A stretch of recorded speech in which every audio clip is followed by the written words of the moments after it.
Сіздер естідіңіздер ме? Әлемдегі ең қанқұйлы тирандардың бірі Пол Пот. Ессіз қанпезер диктатор.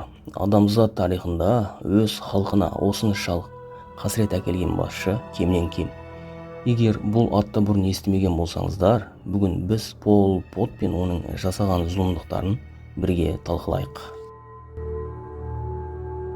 Ол Францияда білім алды, бірақ еліне оралғанда миллиондаған адамдарды өлтіретін диктаторға айналды. Бұл Пол Пот туралы шынайы тарих.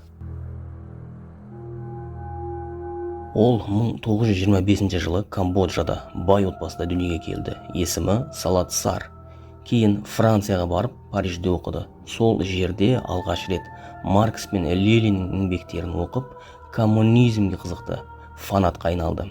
Егер бәрі тең болса, зұлымдық болмайды деп сенді ол. Бірақ елге оралғанда ол теңдікті бейбіт жолмен емес, қан арқылы орнатпақ болды.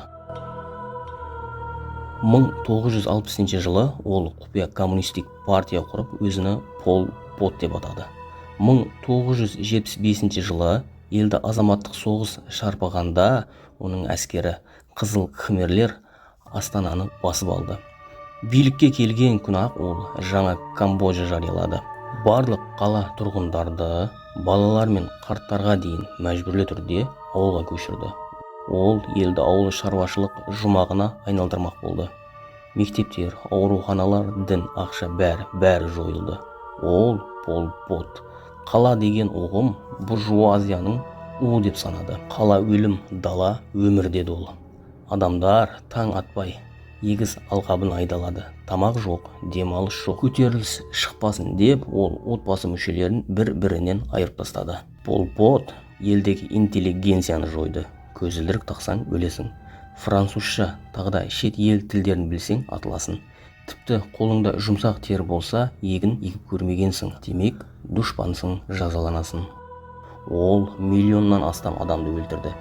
Кейбір мәліметтер бойынша Пол Пот адам етіне де жеген. Балаларды тыңшы етті. Өз ата-анасын сатып жіберген сәбилер көп болды. Қызыл Кхмерлер тіпті балаларды да өлтірді. Себебі олар бұзық ойлы ересектердің ұрпағы деп саналды. Елде өліктер көбейді. Қабірге орын жетпей қалды. Халық аштықтан, аурудан, ауыр еңбекпен, азаптаулардан өле бастады.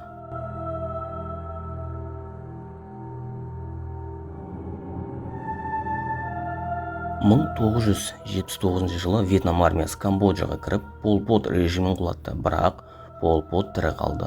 Ол джунглиге тығылып, тағы 20 жыл бойы партиясын басқарып отырды. Тек 1997 жылы өз адамдарымен араздасып тұтқынға түсті. Бірақ 1998 жылы ол жазасыз жай ғана жүрек талмасынан қайтыс болды. Оның миллиондаған құрбандары әділдік көрмеді. Камбоджада әлі күнге дейін Пол Поттың атын атауға қорқатындар бар. Бұл тарихтағы ең қандай идеологиялардың бірі. Мінсіз қоғам құрамын деген адамның миллиондарға өлім алып келгені.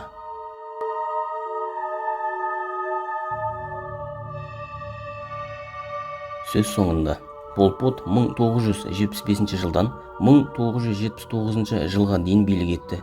4 жылда 2 миллион адам көз жұмды. Ақша жойылды, мектептер жабылды, дінге тыйым салынды. Көзілдірік таққандар атуға лайық, білімділер қылмыскер. Бұл тарихтағы ең қысқа, бірақ ең қанқұйлы диктаторлардың бірі болды.